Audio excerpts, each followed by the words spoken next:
How many failed businesses have you had? All of them. When I tried to count, and I couldn't. Fiverr CEO send out that email. Everybody's job's at risk, mine included.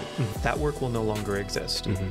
But there will be new work that exists. Yeah. Real leaders don't lead followers. Real leaders build leaders. I'm about to ask my employer for 40%. It's like, well, what are the gross margins of this business? We are all owners sitting in a room somewhere saying, crap, who do we need to let go of? And how are we going to revolutionize our workforce, our team members?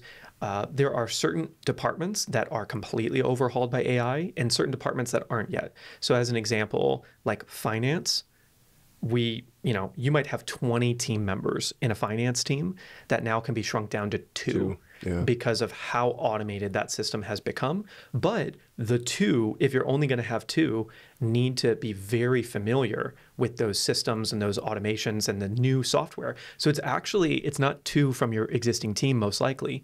It's two completely different people that have been sitting in a cave learning AI automation for finance software. It's not the software they've been used to. And this has evolved so quickly. And so that's true of every department and every company. And what I'm really concerned about in the world is that there will be no jobs for all types of people. Like as owners, as value creators, it's like I feel more comfortable than ever because AI can do so much for me. But also I feel for all the people that want to have a more balanced lifestyle, that want to be able to take care of their kids, and that don't have the kind of like risk tolerance to go out and potentially sacrifice everything they've ever done to fail, potentially. Yeah. Well, I don't think it's just risk tolerance either. I think that did you read Driven by Douglas Brackman? I did not. It's really interesting. He does this study. It's an epigenetic phenomenon that defines who is an entrepreneur and who's not. And entrepreneurs are the 5% of the population that experience it's the chemical cocktail you experience when you're in love. It's dopamine and serotonin up, norepinephrine down, I think. I might be quoting that wrong. But the entrepreneurial mind experiences it in pursuit of a goal. The non-entrepreneurial mind, he terms that the hunter brain. The farmer brain, which is 95% of the population, experiences it upon the completion of a goal. So I think that the entrepreneur, first of all, is broken. Like we are what humans should not be. And that is a very important point of contextualization because I don't want people to feel shamed when they're not able or willing or even wired in a way that allows them to go out and just start a business or just be a freelancer. Like it's okay to be an employee. As a matter of fact, you're of the mass majority, and I think it's up to us to put ourselves in a position to not see those people as like different or less than, because I think employers do that. It's almost a pejorative. Oh, I could never be an employee. Well, why not? Like honestly, it's some of the best people in the whole wide world. It's just we happen to be the lead indicator. 100%. And it depends on the boss. Oh, for I've had some bosses when I was younger that were awful, and I've had some bosses that were totally incredible and amazing. And I'd like to think that I'm one of those great bosses where if you're working on my team, you probably have a stellar quality of life. Yeah. You get encouragement all the time, you get challenged often, but never in a way that's going to make you feel bad or less than. Yeah. So it's like you really have a phenomenal opportunity to have a great quality of life. But that being said, there can only be kind of so many businesses, and you do risk a lot by starting a business. And so what I want this episode today to be about is the idea of those two finance people that we need to hire to run all these things. Who do they need to become? What do they need to be learning? What skills can they develop to not just have a job in the age of AI, but to thrive? Like we've been seeing these huge signing deals. Like Zuckerberg went out $100 million for a single person to Didn't come he just on get board. one? He got like an important one, right? Yeah. He got, I want to say it was one of the lead AI developers at OpenAI to come over. You know what's more impressive than the fact that he's offering that is how few people cross the line. I think that says a lot about OpenAI, Altman, what they're trying to accomplish, what their motivation is. Absolutely. And what you're saying, this is kind of like a trade speak that we'll get back to the episode in a second, but Apple, a lot of people are leaving Apple from the AI development team because they're not making big swings in the AI space. So there's a lot of like contention over there. That all being said, I think in this new world, I want to create a roadmap for everybody throughout this conversation of how to be invaluable. What do you need to do? Who do you need to become? What books do you need to read? How can you become someone that can earn 150, 250, 350K salary working for some of these companies in these areas because, again, where we used to have 10 team members, we might have one, which means that one, if they are excellent at what they do, can earn like never before. So let's break it down personality-wise. You just came out with this book called Hire that talks all about who the best team members are, how to find those people, and then ultimately how to cultivate them into being complete rock stars. So when we go and look at personality traits, like we were just talking about one of my team members, when I met him at 21 years old, I went, the skills and experience aren't there, but the personality is, and I can mold that over time to be 10 times stronger than all these other potential people just because of these personality traits. Give me the breakdown. What am I looking for? And for people who are looking to become these invaluable team members, what are the traits that they should be focusing on and how do they develop them? I have 3. And then I'll throw them at you. You beat me up, and then maybe we'll unpack them. The first one is prompter, not promptee, which, given the whole prompt engineering craze, I think makes a lot of sense unto itself. The second one is title agnostic. And then the third one is output focused.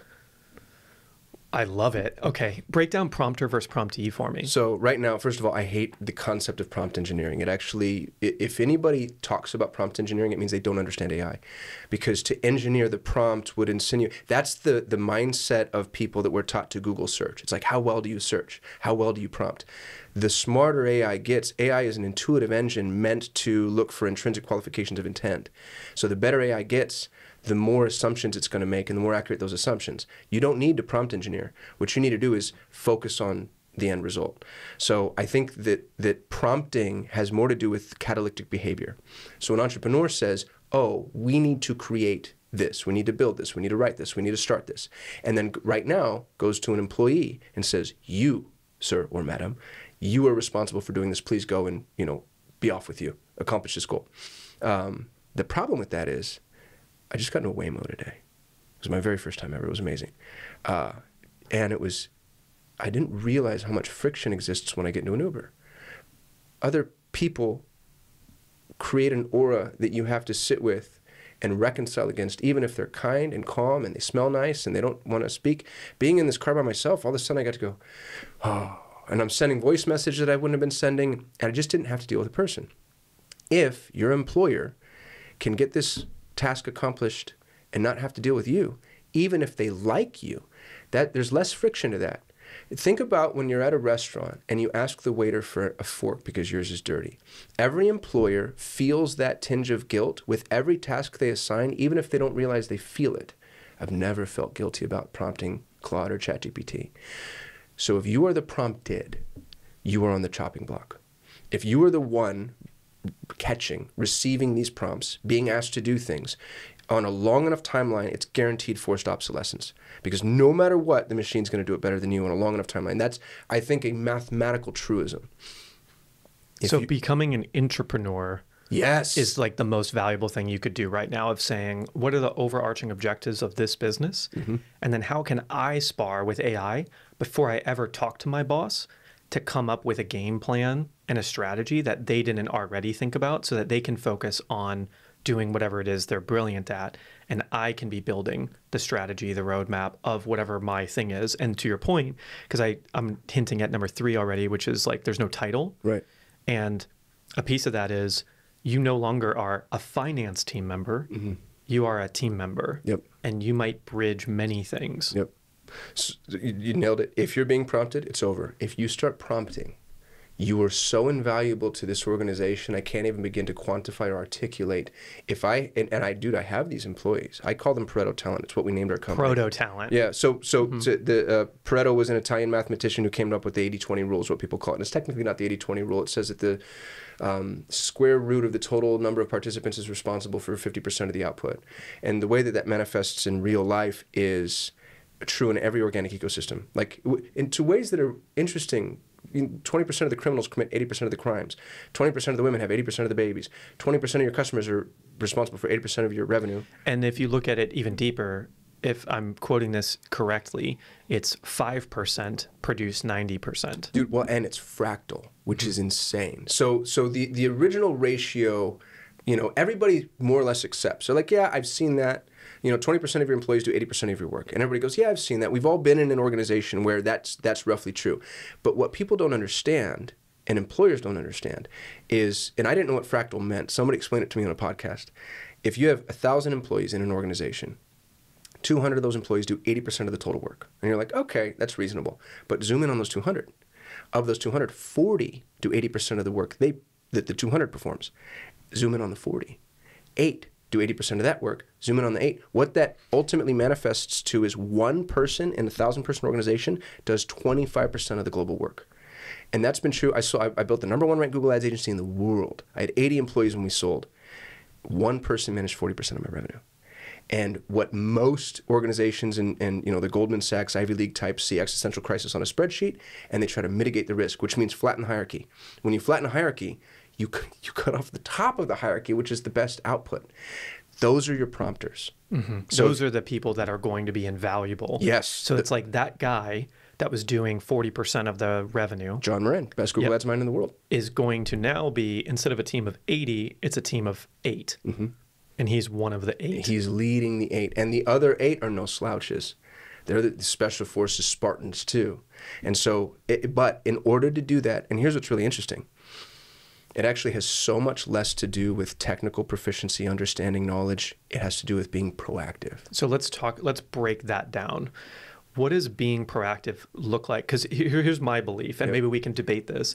I believe that it is possible for 80% of people to not be doing the work that they were doing 1 year ago, 1 year from now. Oh, yeah. So some of that has already been shifting. A lot of people have been laid off or are getting repositioned. I think in 12 more months, we'll see really big waves of this incoming. Yeah. But I also believe that all of those people that are being laid off have huge opportunities to create even more companies and to be one of the 8 at somewhere else if they listen to this episode and apply these principles and start developing these skills. I'm hoping a lot of them have 3 months, 6 months, maybe a 1 year runway to crank, learn, develop themselves. And I really want to just go into like, what does that really mean? So when we break that down, what does it mean to become that one of 8 or one of the 8? Dude, I feel so inspired right now. I want to write a book called One of the 8 because it's just such a perfect contextualization of the ecosystem that we're in. Out of 1,000 people, you want to be one of the 8. It dovetails perfectly into my second personality trait, which is title agnostic. Employees have a very bad habit of saying like, oh, that's not my job. That's not my title. That's not my realm. That's not my department. That's not my problem. No, sir. Which formed out of necessity years ago. Oh, yeah. Because it was like, hey, like I'm overloaded. Right. Like I can only do so much in one day. Or especially pre-internet days, which is really probably where that culture comes from. Right? We were abusive. Employers were horrible. It was something of a pseudo slave master kind of environment, which is why we had. You're absolutely right. Yes, virtue necessity. Totally. And so as employers, it's saying we don't. Think about this, right? The way that I interact with, say, a Manus, M-A-N-U-S agent, is I have it outline a big idea. I correct the outline until I'm really happy with it. Then I say, now give me a series of prompts to go and accomplish all the tasks in this outline. And now go and execute each prompt one by one and send me the results. And then finally, when the results are in, put them all together and now put this out into whatever the executable is. I need a team member to be building the outline for me, bringing me the finished products. Realistically, like I used to have 8 hours of meetings every day as a CEO. Now I think it could be 30 minutes a day of meetings, and it's literally just approvals of different things. And then I now am no longer just managing all day. When you can codify your approvals too. Totally. We're getting to a point to where people can start to kind of distill the logic that, oh, this is how Skip thinks. If this, then that, except when. And on a long enough timeline, you're going to have a very hyper-competent chief of staff, let's call him, that's doing the meetings for you. 100%. And also, I want each team member to be training their own AI army. Yes. To do their work for them. I would love it if I was paying someone $200K a year to do incredible work, to deliver outcomes that are barrierless. They don't have a department. They have outcomes that they're looking for. Barrierless. That's exactly the way to think about it. If you're an employee, you have to think without barriers. Because the finance team, like you said earlier, is getting wiped off the map. But for employers, I don't care if you're in the finance team or in the fulfillment team or on the dockyard. If you're doing things that cross barriers that are providing value, I keep you. 100%. You just like do whatever needs to be done. And the thing is, before they went, oh, I need to talk to finance to figure this out. Now I'm like, you don't have to talk to finance. Talk to the CFO, the AI CFO, and consult it, and then build your own version of that, which is part of my new company of what we're doing is like allowing people to create these armies of resource, if you will, or resourcefulness to be able to answer these things. But I would love it if my 200K team member worked 1 hour a day, and that 1 hour was literally just sending their army to go and do everything if it always produced the results. Yeah, that's the third one, is focus on the end result. And it's so funny you said that, dude. I think that we're going to have to reframe the way that the employer-employee relationship works. And I'm speaking more to employers now. Stop obsessing over the time people are spending on anything. Doesn't matter. What are they producing and how valuable is that output? So for the employee, focus on the true end result, not your end result, not your point of the assembly line. You know, like, oh, my sprocket is polished. Well, where is that sprocket going? What's it supposed to do? How's it supposed to function? Because you want to know how stupid I am? Can I tell you a fun story? Go. So I have a portfolio of companies. I have a finance team that manages those companies. The finance team would put together reports on these companies. And as the portfolio grew, I got overwhelmed. Worst thing to do to poor people, by the way, is give us money because we think we're investors. So I'm like buying things and investing in things and starting things. And I just got so overwhelmed with these massive reports. And so I asked my finance team to start just making quick videos, explaining to me what's happening with each of these organizations. So they start making videos. And then I start watching the videos. Organizations grow. Videos get overwhelming to me. And so I start asking my EA to watch the videos and summarize what's being sent to me so that I can just read the quick summaries. This went on, Skip, for, I don't know what, 6 or 9 months. I have very expensive resources doing financial overviews, shooting these videos, sending the videos to my EA, and my EA is watching the videos and creating these summaries. She goes, hey, can we just ask the finance team to summarize their findings? And I'm like, oh God, why? How? You know, but because it happened incrementally, the videos were a point of necessity at a certain point. But then at some point I stopped watching the videos and I started to, so now the person who's, guess what they had to do to make the video? Create the summary. So they created somebody to shoot the video. So the entire, which was the majority of their time, was absolutely superfluous. But I had a really smart EA who, Josefina, brilliant young lady, love her to death. She's like, hey, the end result is you getting these bullet points. They already have the bullet points. What if we skipped them making the video, sending the video, me watching the video, me summarizing the video? How about they just send you the bullet points? She was thinking the end result. And because she did that, she was absolutely invaluable to me. So don't look at where you are on the assembly line. Look at what's the real purpose and point of this entire endeavor and exercise. And by the way, what you're going to find often, and more often as we grow in the world of AI, what you're doing or what the organization as a whole is doing is unnecessary. And if you're the one who spots that, because a lot of people spot it and they're like, oh, don't tell anybody. And they try to hide. Once that's found out, you're guaranteed gone. But if you're the one that spots it and you raise your hand and you say, hey, yo, I don't think we should be doing this. And more importantly, going back to the first one, being proactive, here's what I think we should be doing instead, the way that Josefina did for me. And those are the type of people that employers want to keep. And I mean, this is one thing about like team members in general in the age of AI is if you can get, here's one thing I think is invaluable as an owner. And so for anyone who's a team member right now who is not feeling empowered by the owner, this is one thing you could ask for that could unlock massive value as the team member if the owner equips you with this. And it's a high level 1 page to 100 page, and there's variants of this, overview of the business and its objectives. Where are we going?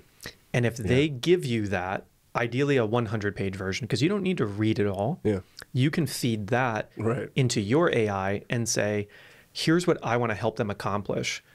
Give me their overarching objectives. Here's what I'm really good at. Here's what I'm not really good at. Teach me what to learn. Teach me what I need to be developing skill-wise, and then you can trigger tasks. And everyone can do this. It's insane, actually, how easy it is for everybody to do this, to say, when I get in my desk in the morning, I'm going to show up 15 minutes early and put one prompt in that says, here's my business, here's my market, what news, hit in the last 24 hours that could brilliant. change this business? Yeah. And how can I get ahead of that?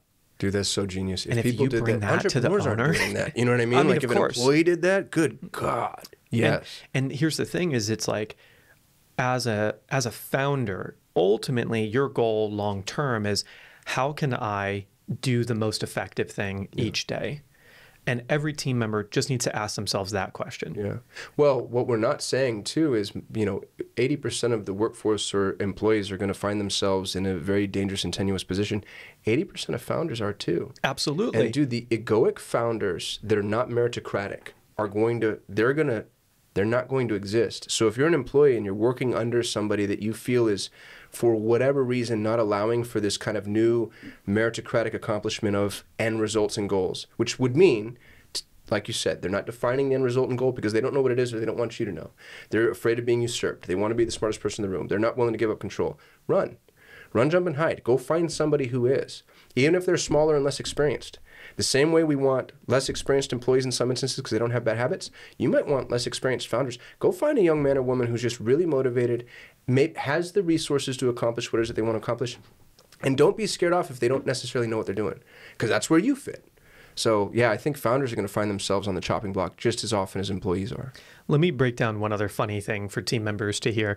3% or so are the stats on the amount of humanity that would technically be psychotic in some way, okay? So 3% of the world. Yeah. I have found in my experience, I don't know about you, that 3%, about 50% of all founders are in that 3%. I think you're right. Yeah. And so as a team member, you want to discover that sooner rather than later. Yeah. And you want to find the 50% that are not. And so you say, okay, what are the green flags of a founder? So let's say I'm laid off from Meta and I'm like, I don't want to go to a big company anymore. I want to be one of 8. Or I want to be the one of the 8. Yeah. And I want to get this 250, 300K salary. Let's talk about deal structures. I think for team members, they can get very creative nowadays, especially if they're listening to this episode and they somehow transcribe it through a variety of means. Yeah. And they take what we're about to say and they break it down and say, what would Kasim and Skip say about my deal structure going into this new company? Because I don't think you start at 250. No. I think you start at 50. Dude, I think you start at $1. You could start at $1. If you have the right opportunity in front of you, what I would say is don't pay me anything, let me show you, but then structure a deal that's output focused. Yeah. So in my in Google 30 Ads days, agency, if we achieve this, yes. in 90 days, if we achieve this, in 180 days, if we achieve this, you should be making millions. And what's really interesting too is the right employee can move the fulcrum of monetization in their favor. Don't trade time for money, trade output for money. And then it's up to you to maximize the output. And for employers, make that deal. Because now you have a really thoughtful, intelligent person trying to maximize the value of your output. And do not ever focus on, dude, the people that are, clock in, clock out, tell me when you're taking your lunch break, track your time, screenshot your desktop. There's a degree of weird, narcissistic, big brother behavior that just needs to be killed with fire.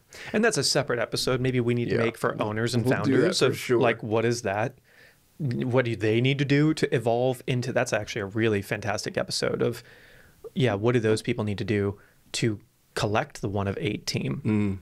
And who do you need to be for those rock stars to be like, oh, this is the one I want to work for? I'll follow you. Let's get into that. So what are the signals, the green flags for team members to say whether it's this 20-year-old that has a brilliant idea and vehicle that somehow has access to the capital to be able to bring on these rock stars, or if it's a Kasim who's very experienced and you say, okay, I want to work for this person. They're watching this episode, they DM you afterwards and say, how can I get involved in your companies? Or they DM Alex Hormozy and say, how can I work at acquisition? How can I be a rock star that eventually makes $1 million a year?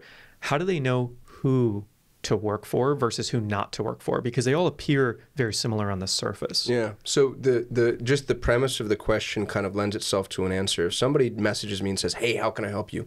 I already don't want to work with you because you just took a problem, you took your problem and you put it in my lap.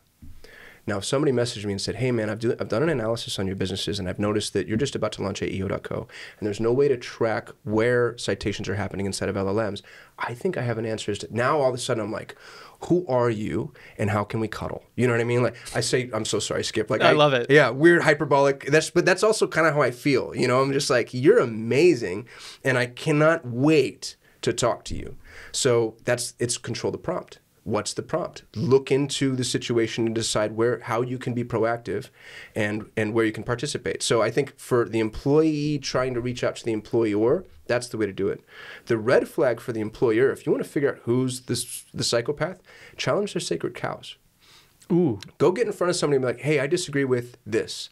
And then watch. They're not going to necessarily blow up and start throwing things at you. But micro expressions. Yes, but their response is going to be a strong indication of who this person is and how they're going to be to work with. So go challenge something that you know they feel very deeply about. And what I would want to see and how I hope I respond as I'm saying this, like I have a little tinge of like, oh no, am I a hypocrite? But I'd want to see him at least stop and go, you know, like, do I have a blind spot here? Give me a super concrete example of what someone might message you about that challenges one. So maybe hyper technical. When I was running Solutions 8, we chose to work against Performance Max, which was Google's new AI-driven mechanism. And PMax, just so everyone knows, was sort of on a pedestal. It kind of still is. Yeah. Well, you have no choice. Google put it on the pedestal and then just killed everything else. Yeah. So if you're running ads on Google for any business, PMax is where everyone kind of puts their money. So let's say you're spending 10 grand a day on ads. A lot of people would spend 8 grand of that 10 grand on an AI run campaign, essentially run by an algorithm called PMax. And so just to give everyone context. Yeah, which is helpful context to the example because we decided, hey, Performance Max is really just sending you your brand and remarketing traffic back to you and not telling you. Attribution is going away. And so we chose to our benefit to lean out of Performance Max because it was a contrarian message and we exploded in offering that message. And interestingly, we were wrong. We were wrong because the thing that I miscalculated was the fact that at the end of the day, Google gets final say. I was building an entire business, systems, employees, sales narrative around a bridge that if you think of Google as a pseudo-competitor, my book is called You versus Google. So my pseudo-competitor could at any point pull the plug on, and they did. So if an employee had come to me and said, hey, I think this is a tactical miscalculation, it probably, dude, no joke, it would have saved jobs. Like when I sold my business, we had 200 clients. 9 months later, we had 130 because I made a horrible mistake and I just didn't see the writing on the wall. And somebody could have come in and challenged what at the time was my entire platform. And I hope, again, to God, that I would have been like, tell me more. Tell me why you think that. I have an employee in my mind, actually. Her name's Regina Bellows. I love Regina so much because she could never not argue with me. I'd be on a call we had almost 100 employees. We'd be on a group call and I'd say, all right, y'all, this is what I think we should do. And instantly you'd see the little Zoom hand come up and I know those people. I knew it was Regina. And I was like, yes, Regina, what is it? And she always, she was so contrarian. And it took her a while too to formulate her thoughts, which was also really, really frustrating because I'm like, get to the point because I'm master and commander of this ship and I know exactly where we're supposed to go. And if I gave her the time to articulate her belief or her thought or her objection, at a minimum, I realized like, okay, she's probably speaking for 20% of our employee base that are just afraid to speak up. And maybe even more than that, and maybe more often than not, she was right. But I had to like humble myself to being receptive to that message. And I think that's what you want in a founder, is somebody who's willing to like listen to that. And for founders, go find your Reginas. Find the people that are willing on a call of 100 people to raise their hand, potentially look stupid, and say, I don't get it. And what I liked about Regina, it was never just, I don't get it. It was, I don't get how this would work. I think this would work better. You know, I'm going to give everyone a cheat code right here because, yes, I want the people that are disagreeable, but disagreeable for the sake of the betterment of the business, not just disagreeable. And here's how you can calculate that. I also think every founder, while giving them the overview of the business, the objectives, the goals, needs to also build a little custom Kasim chatbot that the whole team has access to. What a great idea. Go stress test your ideas against me. That's exactly. Brilliant. Go and talk to kind of a version of me about your ideas before you come to me with it. It's the same as like, have you Googled that? Yes. Oh, dude, that was I put that on my job description. Instant fireable offense. You ask anybody a question that I can find on Google in 5 minutes. Well, and this is the new one. Yeah. If you start interacting with my AI Kasim during the interview process, and you say something where it's like very clear you haven't discussed that ahead of time with this AI version of me, and it's like so obvious I'm going to be against that, or you can challenge my business strategies and my ideas with my AI clone. Because here's the thing, the reason some people are founders, especially more experienced ones like yourself, is because you've had all of these experiences. You have all of this context. You have this network. You've learned so much from these failures. And the team members maybe haven't done that yet. So they can do that by sparring your AI clone with their thoughts, so that when they come to you, it's very clear already. And so I would just do that and say, somebody has to start this as a business. That's an agency unto itself. If you're watching or listening, this is a $1 billion idea. Don't start it as a business. And let me tell you why. Because you're already doing it. No, because it's too easy to accomplish. Yeah. And so one of the key things I learned, you know Shannon Graham? No. He's like a coach, but his whole thing was like, if you're not impacting the GDP of a country, I won't work with you. So you have to be at that level. And what is the minimum there? Is that what? It depends on your country. So he goes country by country. So like he worked with someone from New Zealand who was doing like 1.5 billion. Yeah. And that's to be in the B's, right? It does. It does. And if you're in America, it needs to be multi-B. Deca B. Yeah. Deca B. So with that being said, if you're going to start a business that there's a problem that has not been solved. That's like the main thing.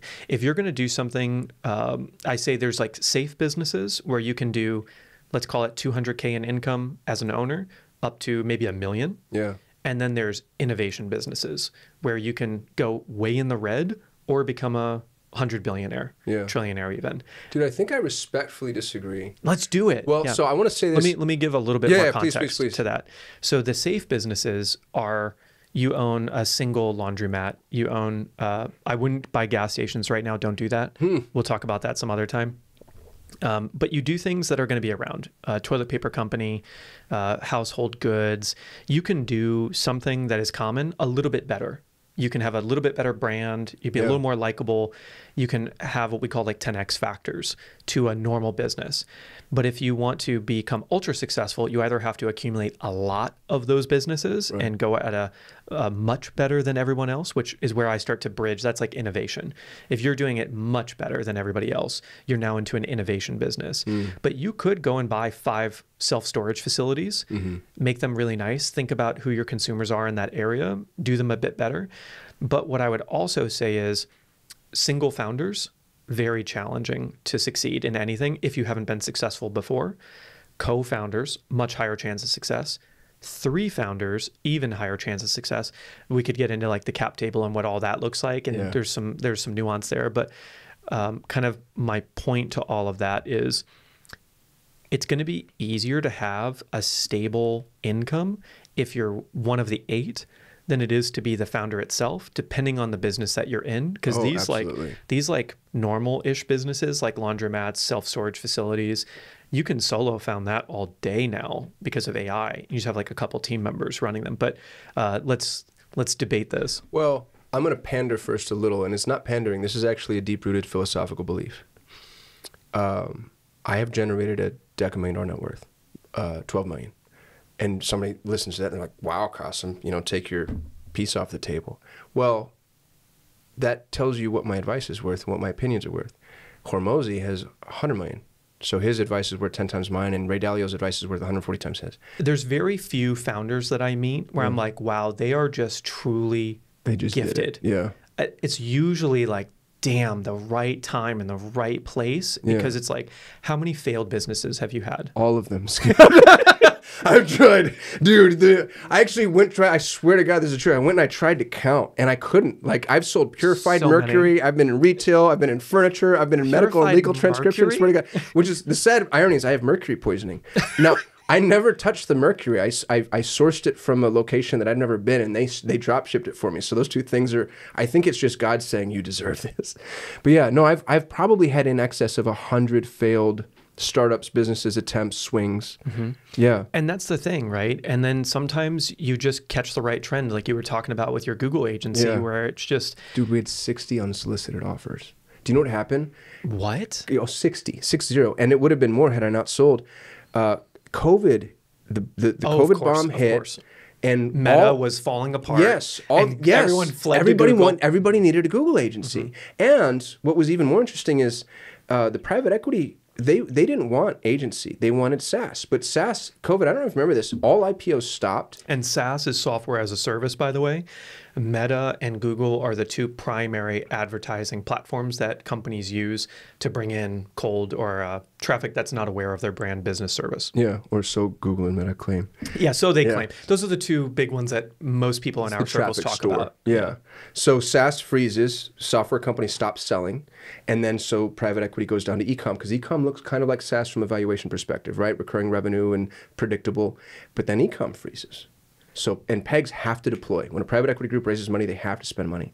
And so I was purchased by a SoftBank-backed MarTech company that had a $100 million mandate to spend. And they weren't the only ones. Because agency revenue looks like e-commerce revenue, not only I had 60 unsolicited offers, I sold at a valuation that I should not have sold at, Skip. We sold at a low 8-figure valuation when 18 months prior, I'd gone to a gentleman that knew, and I tried to sell my company. He goes, the best you can do is 1.5 million. What was the multiple they quoted you at? We sold at 6.5. At my EBITDA, which I'm now going to give it away, we were at 2.5 million EBIT, and we should have sold it. We were at 2.5 million EBIT. If I got to 5, I could have sold it 10 to 13. That's according to Ruben Hendel. So if I had doubled, I could have got 5x my exit number. Now here's the wild part about what that looked like 2 years ago and what that looks like now as a team member. Because you hear these numbers and you hear about founders exiting for incredible sums of money. And when we're talking like EBITDA is like the adjusted profit of a business and like the relative. Why don't they just say that, dude? Because I had to go Google EBITDA when I was like, why don't you just say profit? Why are you trying to make me feel stupid about myself? It makes us sound fancy. That's all. So much of it's nomenclature and jargon, and it's a utility to keep people kind of suppressed in a way. And a utility to shorten conversation so that you can communicate faster. It's at both ends. I think you're right. But I think very often it's used more as an abusive mechanism, especially when they know you don't know. I mean, definitely.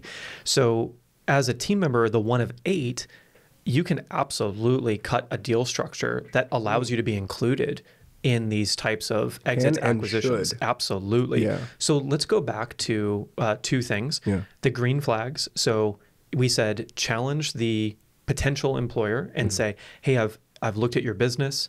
I built my own AI clone of you to spar with and chat it. Can you imagine? Which is not hard to do, everybody. Go download 5 videos of the person you're thinking about working with.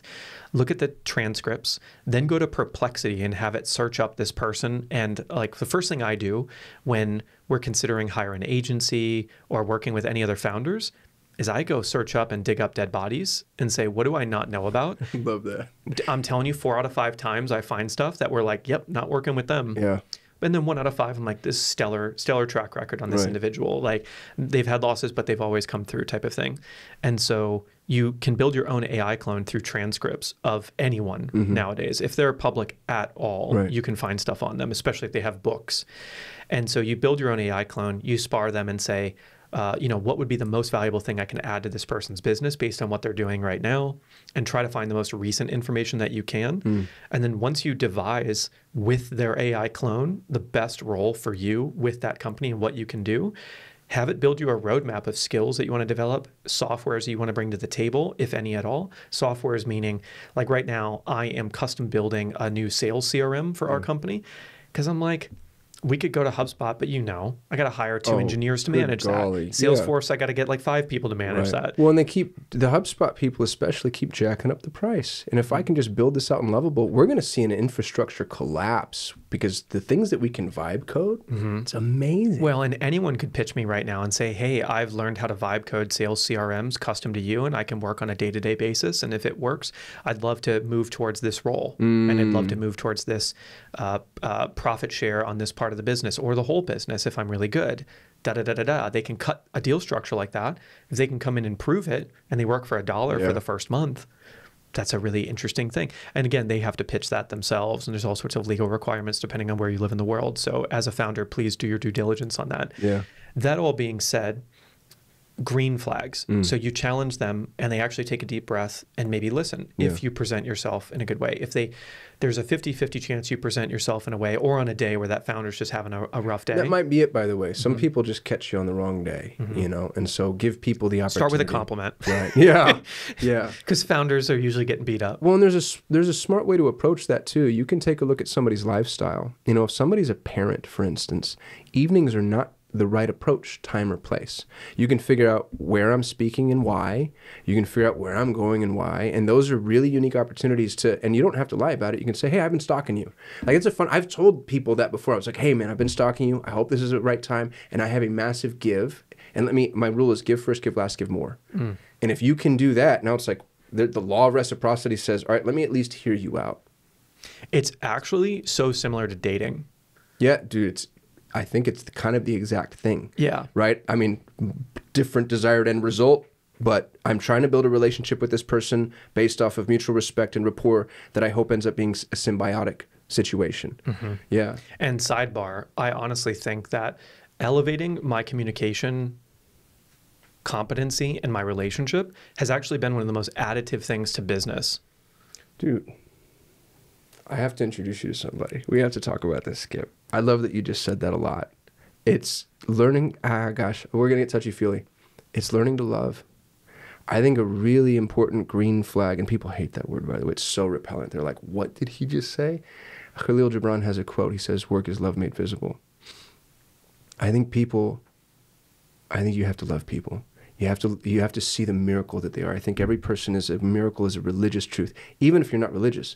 The fact that we're this super smart, super ape roaming around on this rock building things, like, dude, people are extraordinary. And I think an employer has to love his or her employees, not in a dangerous, you know what I mean? But like, you have to like cherish the unique value that is this inexplicable miracle. And I think employees actually have to love their employer. And I wish that we had a better word, you know, like the Greco-Romans, I think, had 13 or 15 words for love. But it is that. It's a deep resonance that recognizes the value of who you are beyond what you do. And I think that's a green flag, is like, and the way that you can tell if somebody loves is if they allow, Jordan Peterson says that love is the desire that all things flourish. So you mentioned the guy from Mind Valley cultivates people that go off and do bigger things. Does this person allow for and enable and even maybe push towards an end result for their employees and staff and partners and vendors that would exceed what they can benefit from? That's love enacted. So like, how many leaders have they cultivated? Because real leaders build leaders. Real leaders don't lead followers. Those are psychopaths. Real leaders build leaders. So look for love. And I feel articulate it that way. You know, if we're afraid to talk about that, then I think that it speaks to something in our environment and our culture that has diminished our ability to really serve each other, you know, because that's what community is. Like, and when we were more homogenized and everybody believed the same way and we were more tribal, it was not just spoken. I mean, dude, if we were in the same tribe, I die for you and I die for your children and you die for me and you die for my children. And there's something about that that's so strengthening. And I realize that there are reasons that some of that just isn't practical. But I also think that some of it we can bring back. You can build the right kind of tribalism. And I think that's maybe, for me, that's one of the most important green flags, is there love here? Because if not, I do not care what you'll pay, what you'll do. That's why the OpenAI guys didn't go over to Zuck. You know, that guy's a petulant child thief. There's no love there. You know what I mean? Like, so anyway, I hope that wasn't too touchy-feely. Do feel free to edit all that out. No, absolutely. I think it's really important. I really love that you brought up the idea that love can be construed in many different ways and can be intended for different things, because there's a difference between how I love Megan versus how I might love you as a brain, as a thinker, versus how I might love my team. Right. And in this new world, if it really is going to be 8 people on a team that can produce $100 million or $1 billion or $1 billion, those 8 people need to be tight-knit as if it was almost like a commune or a relationship or like a little tribe, a little culture. Yeah. You know, the best analogy is a sports team. You ever watch basketball or soccer? Those two especially, because assists are so integral. And you watch the way that they feel where the other person is without seeing it. You know, like that's what you want. You want to put yourself in a position where it's like, I trust you. I can sort of feel your presence. And dude, everybody's experienced it. What's really funny about it is everybody's experienced it. And when we experience it, most people don't want to talk about it. They get really like, don't break it. You know, if someone wants to really know what this feels like, I think there's one way. We've all experienced it at some point in our lives. And it's whenever you've either been playing music with someone else or a group or dancing. Yeah. Where everyone is somehow tuned into each other, and you have that moment where it's like everyone does the same thing at the same time without any sort of explanation. Right. And that's what an incredible work environment feels like if you're in that 8. What is the goal of work anyways? Like, why does anyone work? Yeah. Why do we have jobs? Why do we start companies? And honestly, it's just income, right? But why do we want income? We want income so that we can live a certain way. And so I have this whole theory that is going to keep morphing into whatever. It's not finalized yet, but it's like levels of energetic freedom. And so you're at a level of energetic freedom that very few people get to, where you really, and you have to really interpret that. Like, what is an energetic freedom? It means you don't have to do certain things on a day-to-day basis. So you really have to step back and say, okay, what am I going to do? And actually, I think in the world of AI, that is the opportunity for so many people now. Is before you might have gotten paid to graphic design for 8 hours a day. You probably, in this moment, everyone's got a little bit of a window right now. Yeah. You might have 6 months where you're still going to get paid to graphic design for 8 hours a day before all this evolves. Right. So now you graphic design for 30 minutes a day to achieve the same output and 7.5 hours a day building new skills. Does that make sense? Yeah. If you're smart. If you're smart. If you're watching this, I hope to all the heavens that that's what you're doing with your time right now, because unless you already have that energetic freedom, unless you've already cut great deal structures. And the deal structure conversation is the one I want to get into now, because what does that really look like? What are the opportunities? Because this is what really changed my life in a big way. I got really lucky when I was young, which is why you say, like, whose opinion's worth more? I'm like, I think your opinion's worth more. But I think, everyone's opinion is worth a lot depending on what they've achieved, because luck is such a big factor in all of this. At least it has been for my life. Mine too. But the premise there is you actually made the decisions that allowed for greater degrees of luck, right? So like we could get cyclical with it. I promise totally, not to. Yeah, we could totally run down that rabbit hole, and that'd be super fun. But the overarching idea of deal structures is this is what makes or breaks wealth in your life. If you say the classical deal structure, I will get paid a certain amount of money to do this work. That's a deal structure. You can also be a gig worker, where you say, I get a certain amount of money to produce this outcome. You can also be a profit sharing or rev share gig worker. You say, I get paid this amount of money and more depending on the quality or the magnitude of the outcome. So like I produce a VSL and I get paid 10 grand to produce a VSL, but I get paid 10% of the revenue that VSL is able to bring in below a certain cost per acquisition. Something like that. I'm getting real like detail oriented here, but which we have to, right, if we want to equip people. So I think that's great. If you look at deal structures, you've got to get really creative on how does this produce either revenue or retention. Those are really the two things, revenue and retention. You could say leads as well, like introducing people to a business, but ultimately that should lead to revenue. I think if you're the type of person that cuts deal structure on only introducing leads and not revenue, I'm not a huge fan of you. So it's the wrong KPI. You're not. It goes back to that third point, which is what's the end result? Because the end result of a business is not more leads. More leads actually hurts if the leads are low quality. What I tell my employees, and I think it's the exact same thing you're saying with revenue and retention, I just say growth. Does it contribute? Because that's revenue and retention. Does it contribute to growth?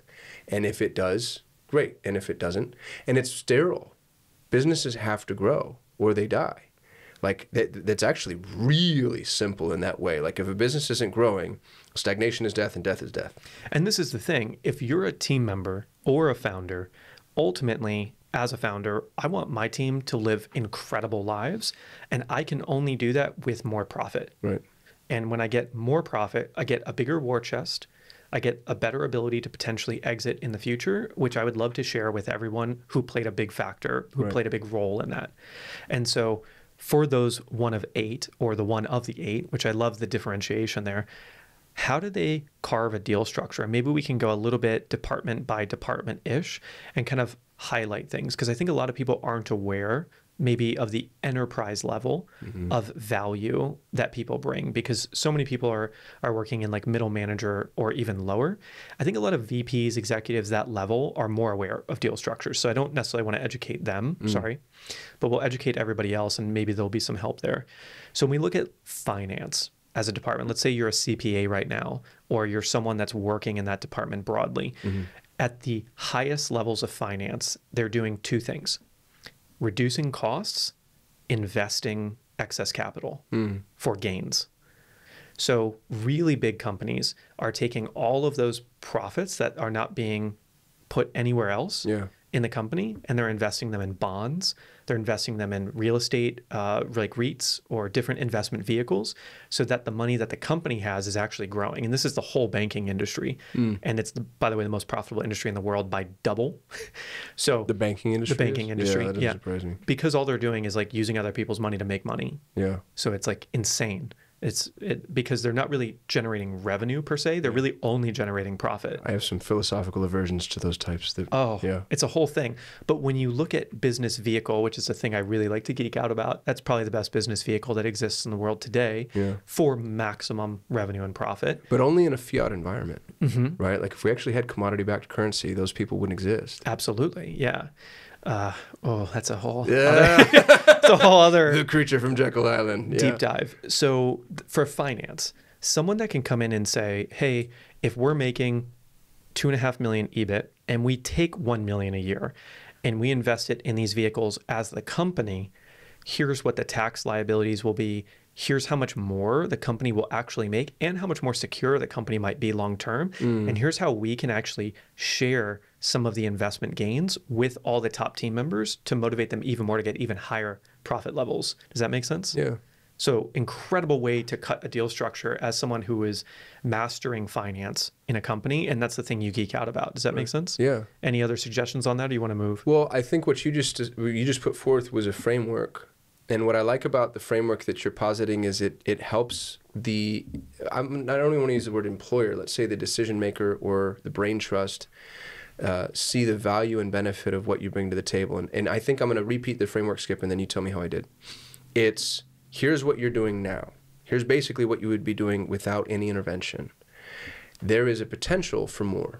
And we all agree on that. We agree on these, the likelihood of optimization, let's say. In the event of an optimization, I would be interested in knowing whether or not you think I would deserve a certain percentage of the excess. And that to me it's not the only way, but it's a really smart way to begin the conversation of, maybe what we would consider non-traditional incentives. Like, hey, we're all going here. This is the goal. This is the plan. If we did more, do you think the people that participate or contribute to more would deserve a percentage of that? And the thing about that is, if an employer says no to that, that to me is a red flag. Oh, for sure. Yeah. Get out. It's like, well, run, jump, and hide, dude, because that, if as an employer, if you hear somebody say that, perk up. That somebody wants to make you more money. Now, to the employee, assume a minority. And what I mean by that is the percentage that you're going to get is going to be in proportion to your participation in the global ecosystem. And many employees do not understand infrastructure costs. I had an employee come to me who's actually still a friend of mine. I hope he never watches this. He came to me and he wanted profit share because he was great. He's so smart. And I was like, all right, dude, let's talk about that. And, send a proposal my way, which is what I always do. Just let me know what you think. And he came at me for 40%. And I was like, dude, whoa, we're at 35% margins. You know what I mean? Like if I played this game with you, he had no concept of what rev share or profit share. He wanted 40% of the gross billable. Whoa. I know. And I'm so like, just for clarity for everybody, revenue is how much money a company brings in. Profit or like margin, like he's saying 35%. So if we made $1 million, we have 350,000 after all the costs associated, which doesn't mean that's taking home 350,000. Right. That's a whole other thing depending on the setup. And so this person was saying, I would like 400,000 of the $1 million that I'm producing. We're like, that's actually more than the profit, which means actually we're going to lose money. Right. Like a lot I'm of gonna money. pay you to work for me. Yeah. So he had no concept of what businesses, how they function. If he came at me with like 1 or 2 or 3 points, no brainer. And this 4 or is why 5, chatting with Kasim's AI yes, about the deal structure right. ahead of time, negotiating To that be honest, back and chatting forth. with any AI. Yeah, True. At that point, we're like, hey, I'm about to ask my employer for 40%. It's like, well, what are the gross margins of this business? So to reel that in, I think I wouldn't overplay my hand. And the way to do that, to be honest with you, and you tell me what you think of this, Skip. This is my favorite way to approach life. I didn't really graduate high school. I'm a pseudo dropout. And I tell people, hey, I might be the dumbest person you're going to talk to all day about this particular topic. Not the dumbest person, just about this particular topic. I'm hyper motivated and I'm wide open. So if I say anything that feels off the rails, it's ignorance, it's not malice, and I'd love for you to guide me. And what I just did was I put it on you to help me stay reasonable, and you can't get offended anymore because I just let you know I don't know what I'm doing. Why? Because I actually do not know what I'm doing.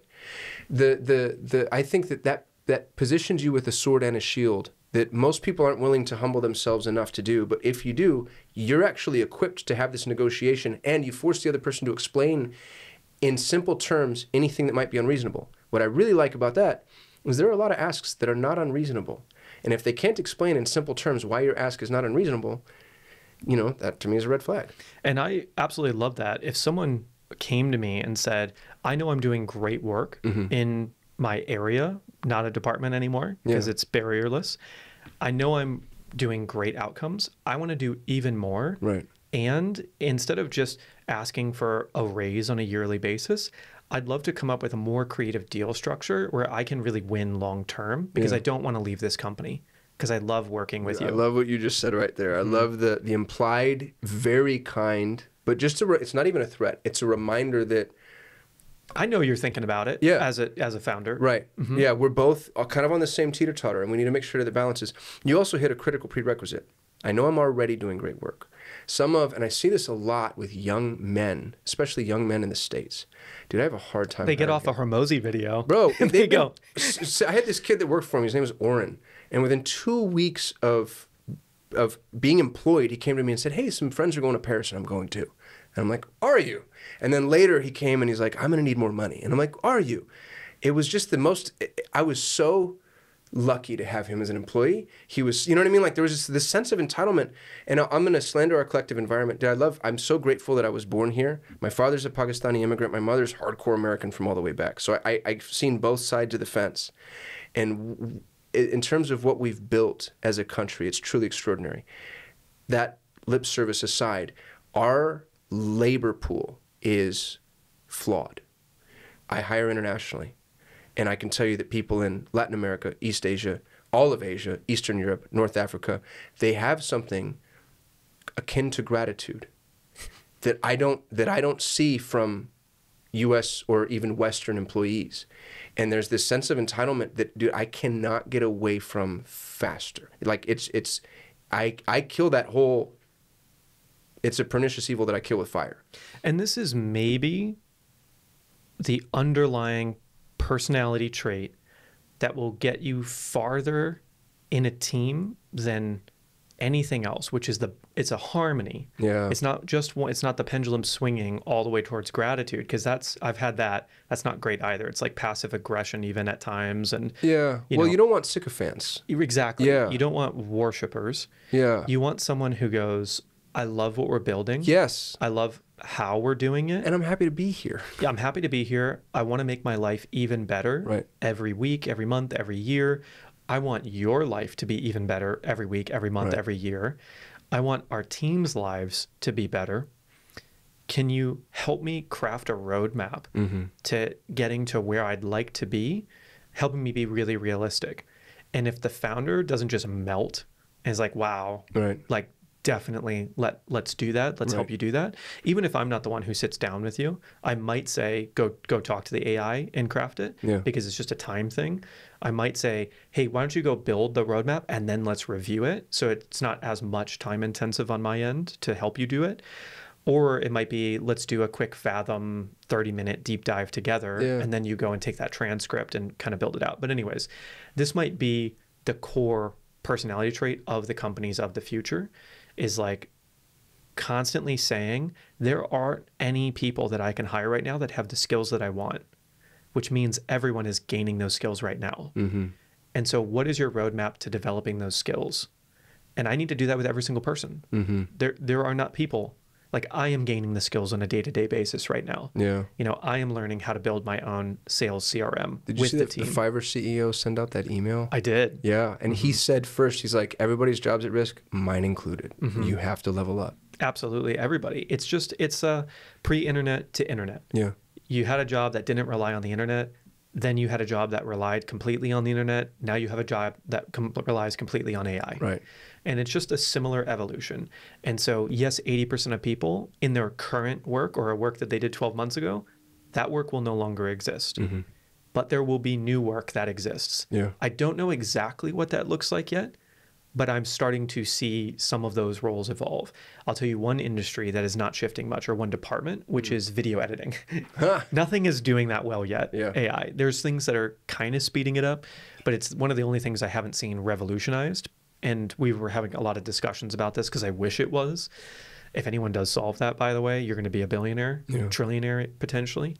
But that's the world we're living in. So the balance of gratitude for what you have and the ambition to do more, be more. Well, and have the conversation needs to be had in the right context with the right timeline. You know, if you're my EA and you got this job 90 days ago, probably need to earn your stripes and earn my trust first.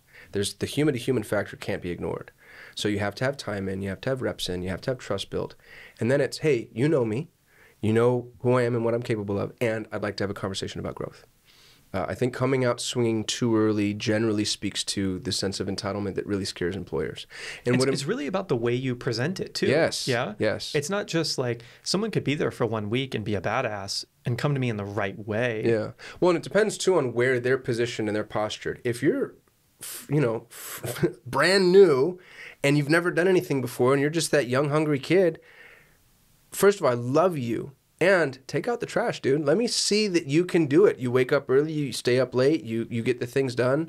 I think that it's that overzealous kind of, I hate to keep using this word because it's so cliche, but there is a sense of entitlement that I feel from those types.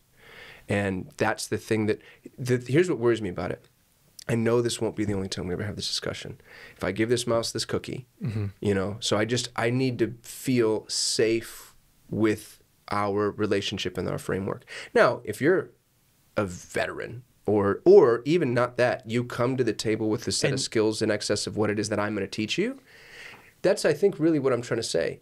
Every negotiation requires a level of balance. What do you bring to the table? And everything that you bring to the table tips that balance in your favor to where you actually start to, in a kind way, dictate terms. Especially if what you have is something that I need. Yeah. Yeah. 100%. So kind of final sparring session here is when team members are looking at what sort of opportunities to go for in this next 12, 24, 36 months as we're transitioning into this new world and new opportunities. There are business vehicles that are going to allow for a much better quality of life, and there are business vehicles that will not allow for a much higher quality of life, plain and simple. And God, I wish someone would have told me this 15 years ago, 20 years ago even. And it is, if you're working in the banking industry and you do a great job, the likelihood of you being able to cut creative deal structures and earn more is immense. It's why it's in all the movies. It's why it's like everyone that works in New York City in the banking industry is making 300K salaries, 500K salaries, AI engineers over at Meta making crazy money because the business vehicle is so much more profitable and so much higher revenue that those opportunities naturally lend themselves to higher salaries. Yeah, there's visibility into the performance and meritocratic environment that would allow people to identify who's responsible for what input-output. There's an input-output, kind of, what would you call that? It's like I can see on a whiteboard, oh, Jane did that. Jane deserves this. And then we talk about ideas are okay, execution is really tough, and that's what team members can get really savage at. But you've got to rely on the founder and you can contribute to it to identify the timing of a model. And so you were talking about a self-storage facility that you were getting. There are markets that you need to do research on to identify where are the best self-storage facilities going to be located. Right. Where is and if you have a team member that's managing all of them, I don't know if you do, I assume you have people doing that. If they're like, I'm relying on Kasim to choose the right opportunities so that my career path is elevating. And that's what I want team members to be aware of, is say, what sort of vehicle are the founders, owners using, and how much does that vehicle allow for my growth? Now, there are some people who say, I want to make 120 a year, I'm done. Coast, invest, I'll be a millionaire if I just use that money well. There are other people that say maybe 240 is like what they're really looking to achieve. And there's other people who say, I want to make whatever and have a windfall, be a part of an exit, but I'm going to be integral to the whole organization. So if we look at those industries, we say finance, insurance, private equity, transportation. And this is where we get into the robo-taxi, cyber cab conversation, Waymo, because that whole industry is going to be overturned. That's robotics, broadly speaking, is going to be bigger than AI from a profit perspective, because AI is sort of a race to the bottom on pricing. And well, I just need to meditate on that for a minute. Robotics is going to be bigger than AI from a profit perspective. For us, how could it not, right? For the small entrepreneurs, for like the trillion-dollar organizations, I feel like AI is the thing that powers robotics. So maybe I don't understand. When I say robotics, I mean robots that can execute on outcomes, which really is a blend of AI plus the mechanical 3D representation in the physical world. And because it's material, it ends up being centralized in a way that requires lots of sort of micro participants. It's much tougher. Yes. Robotics yes, is way tougher than an LLM development, but it relies on LLM development to execute. So it's interesting. So if I were a team member right now and I said I want to make the most amount of money possible in the coming years, those industries are the industries I'm looking at, or things playing in those industries or supporting those industries in some way. I would add energy. Oh my God, energy. Yeah. I mean, obviously, then that opens up a can of worms, which is like energy, chip development, infrastructure, rare earth minerals, off-planet rare earth minerals as well. You get into space and how that's going to be evolving a lot and really rapidly. So there's many opportunities. You can go chat with, you can just say, like, pretend I'm talking to Peter Diamandis or Skip Kelly and say, what are the best industries and opportunities right now to be learning for?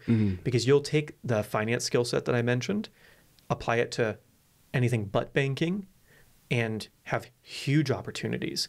What a fun intellectual exercise that is, dude. It's like, what if we took this framework where you really do allow for the meritocratic lever pulling and then applied it to landscape?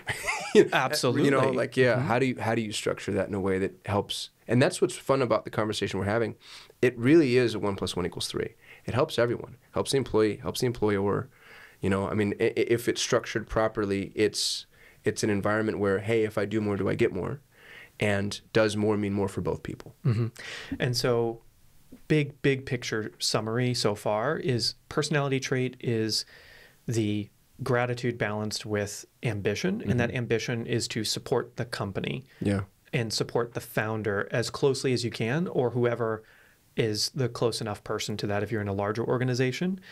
And the skill set is actually not a skill set. It's the skill set of learning how to develop the skills necessary in this new world, because no one has them yet. And so if you're listening to this right now, developing the skill of having AI turn you into a Navy SEAL in business, that's the skill.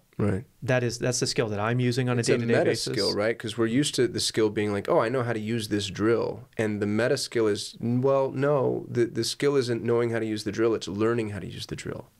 Because the drill is going to go away tomorrow, and then it's going to be this new thing.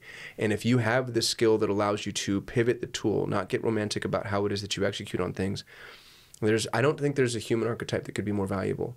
It's the people that get stuck on the drill, that they actually hold everything up. They slow us down, and they make things hard, and they will be removed quickly. Absolutely. So, like, what is the drill trying to accomplish? What are the best ways to accomplish the outcome, regardless of the tool being used? It's not the drill, it's the hole. Absolutely. Or it's like the house that needs to be built in the end. And suddenly I say, working with AI, saying, what's the best way to achieve this outcome that I might be missing? Dude, this is the most fun intellectual exercise. I love what you just said, because I said it's not the drill, it's the hole. That's a classic marketing trope. And then you go, well, it's actually not the hole, it's the house.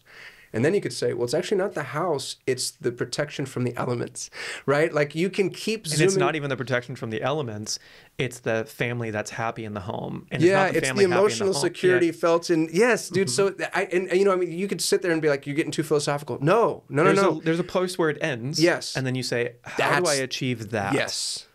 And then work with AI to say what skills or what would be the ideal process in the age of AI to achieve these outcomes in this team. So I'm actually afraid of ideas. I'm afraid when somebody goes, oh, I have an idea. We're going to do this thing. We have a new software, we have a new product, we have a new output. The reason is because the idea becomes a commitment. And the commitment, just like my CFO creating videos, becomes a process that we forget the origin of. I like what we just talked about. If we can focus on, instead of the idea, it's focus on the outcome. And the outcome tends to be general, like, you spot check my logic here, Skip. I think it's usually something like, it's nebulous, it's opaque, it's ephemeral or ethereal. It's usually a feeling, because outcomes are human-based. And so using the home as an example, the real outcome is making a family feel whole, let's say. I'm going to just leave that on the shelf, and so let's assume for a minute that's correct.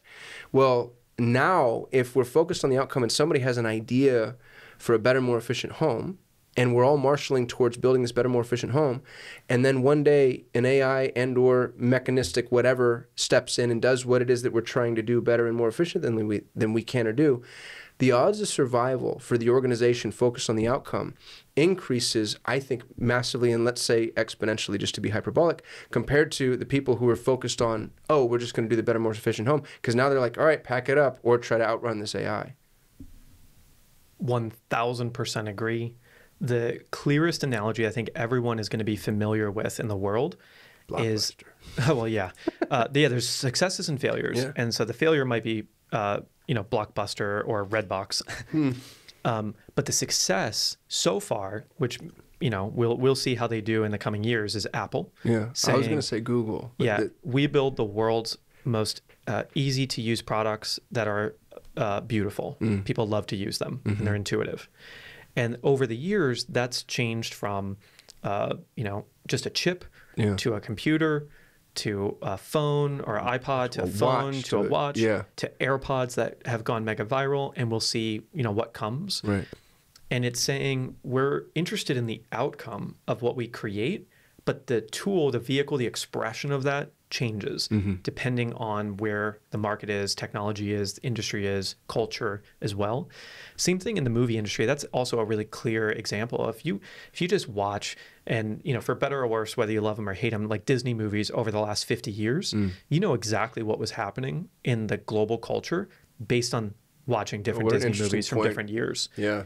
Because it's like, oh, we went through a very PC era, and you can absolutely tell as you watch those movies. Yeah. And now we're entering an era that the pendulum's really swinging, and you can absolutely tell when you watch the movies. And so entertainment is a really interesting catalog of culture over time, and ultimately outcomes, because the outcome of entertainment is to entertain you and to resonate with the culture. And so as any company, I always recommend you back up and you say, ultimately, what are we attempting to achieve here?